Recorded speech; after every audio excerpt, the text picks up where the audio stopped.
This copyrighted telecast may not be reproduced, retransmitted, or used in any form without the authorized written consent of NASCAR Broadcasting.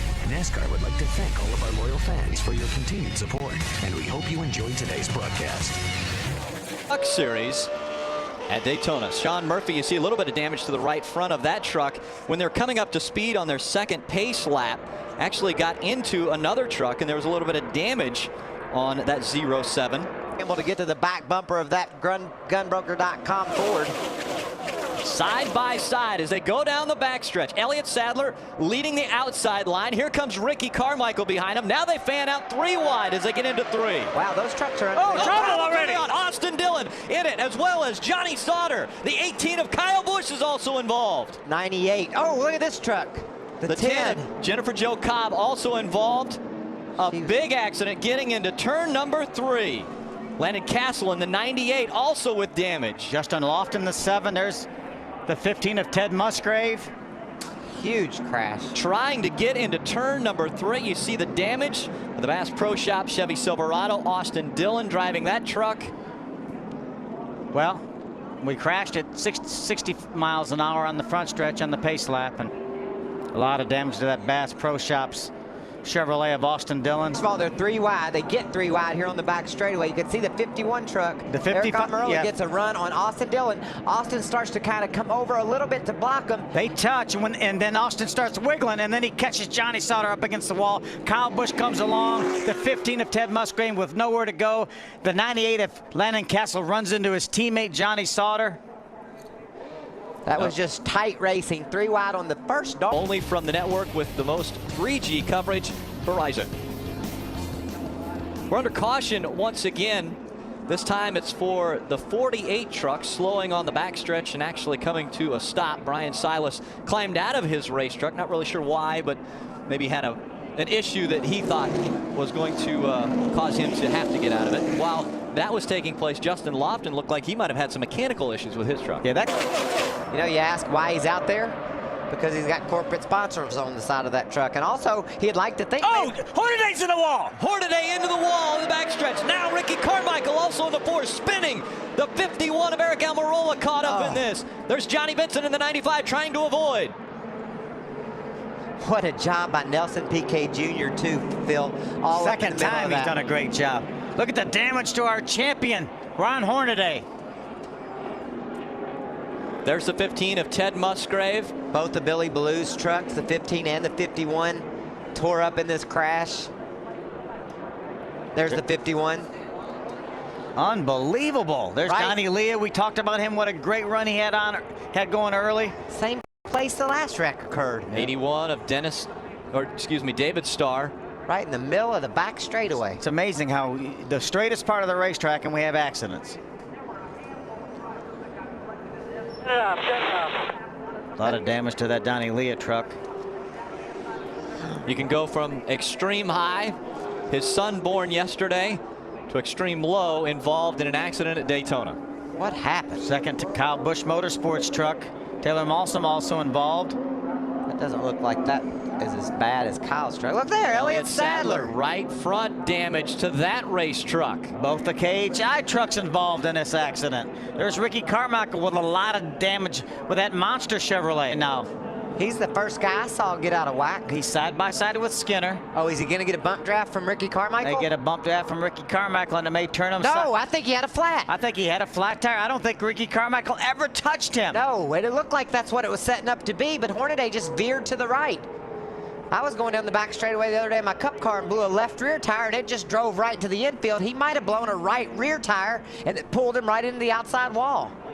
I blew a right front tire. It looks like Norm Benning's truck. I believe, in the 57. 57 truck. Norm was running around here in the top 20 on the lead lap. Just as we had passed the halfway point, and our 4th caution has come out. Losing rate. So amazing. Oh, Mike Skinner gets wild. He gets into the outside wall, trying to keep it off the inside line. He goes into the outside wall. Jason White slows, and looks like there was no contact, but a very close call for him. The caution has come out once again. Back straightaway. Back straightaway. Going straight. Going straight. Straightest part of the racetrack. Looks like Jason White might have got into the outside wall ever so slightly. just a couple trucks involved in this one. We saw the 39 of Ryan Sieg making some contact with one of the trucks out on the racetrack. But how about Mike Skinner? Such a strong race truck. Bump drafting? Yep. Timothy Peters pulls up to the back bumper. Gets a hold of him and doesn't let him go. Yep. Into the wall and then right back into the wall, and then coming in here, the 39 is trying to stop. Oh, both those guys. Jason White gets into the outside wall. Looked like lightly, though.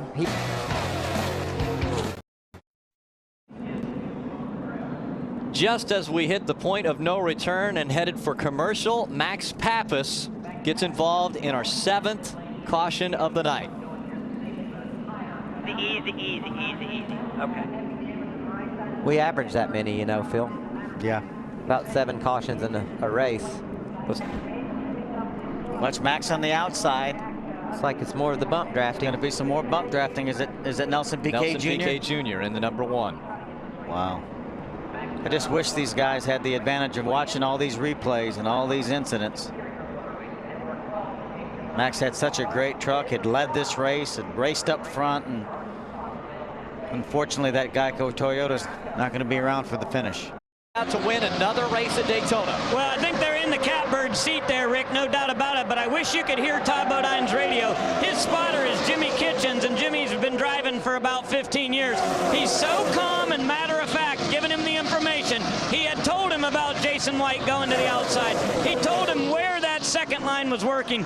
Very good information coming down from the roof to help Todd Bodine know what's going on behind him when he's out in the front of the lead. Adam?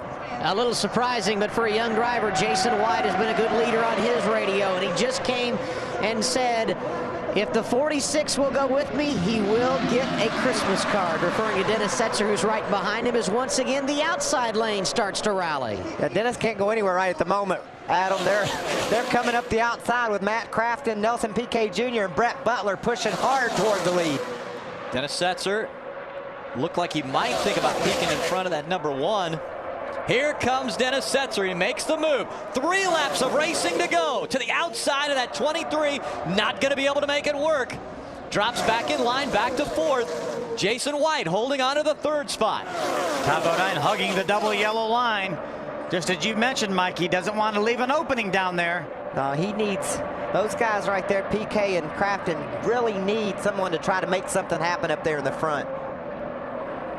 This lead pack has separated themselves from the rest of the field, making their way around the 2.5-mile Daytona International Speedway, coming to the line for just 2 laps of racing to go. Half car way back to the 17. He's got the 23 and 46. Oh, Crafton lost a lot of ground there. Now he's hung in behind Stacy Compton. Look at Johnny Benson, 3 wide on the outside. Nelson Piquet Jr. in the middle. He's able to get back down to the bottom of the racetrack. It's 2 wide back behind. Down the backstretch once again. Time is running out for Timothy Peters, for Jason White, for Dennis Setzer. When will they make their move? you know, last year Kyle Busch was sitting right where Timothy Peters is, and he couldn't figure out how to win this darn thing. We'll see if Peters and White and those guys can figure out anything to do with Todd Bodine. A huge run for Stacy Compton in the 60. It looked like that 88 of Matt Crafton gave him a good push. And then he jumped to the inside behind Setzer. The white flag in the air. 1 lap of racing to go. Todd Bodine trying to make it 3 in a row from Daytona. Timothy Peters wants to win on a super speedway, running 2nd. Still in line.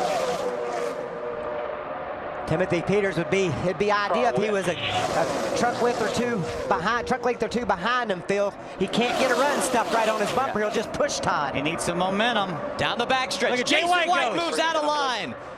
Timothy Peters moved out. Todd Bodine scrapes the wall. Timothy Peters goes to the bottom of the racetrack to take the lead. Todd got hit, went high, but kept his foot in the gas. Katie Rowley from the outside. Jason's helping him on the outside. Side by side, coming through 3 and 4. The trial is all that is left. A little contact. Timothy Peters is wild, coming up to the line. Timothy Peters is going to win at Daytona. They crashed behind him. Todd Bodine crossed the stripe in 2nd, got sideways, and now Johnny Benson is in him. Wow. What a great job by Timothy Peters. Timothy Peters took advantage of Todd Bodine sliding up the racetrack. He got knocked up the racetrack. And Todd Bodine comes home in second. Timothy Peters wins at Daytona. Unbelievable. We talked about him coming into his own last year. Well, he put a exclamation point on it tonight. The 46. Thanks, guys. It was a great experience. Yeah, I guess. Nelson Piquet Jr. finishes 6th. Matt Crafton, with his strategy, comes home in the 5th position. Jason White, our pole winner, was 4th. Donnie Neuenberger shot down pit road 180 miles an hour, rallied to finish 9th. Let's Check take a this look out. at this crowd coming out of turn number 2. Jason White made the first move. I applaud him for this. He got a run. He said, I'm going somewhere. Timothy said, well, I want to go with you. And he gets Todd, hits Todd in the back, sends Todd up high. Todd fought back, though, never let it off the throttle. What about Todd? Sideways, heading toward the outside wall. Wide open, baby. Thought maybe right here Todd might have had an advantage on the outside, but he went a little bit wide, lost about a half a truck length. And then the reason why Timothy won, look at the sensor. He's pushing him, giving him the momentum he needed to stay ahead of Todd Bodine. Another amazing finish from Daytona International Speedway. This copyrighted telecast may not be reproduced, retransmitted, or used in any form without the authorized written consent of NASCAR Broadcasting. NASCAR would like to thank all of our loyal fans for your continued support, and we hope you enjoyed today's broadcast.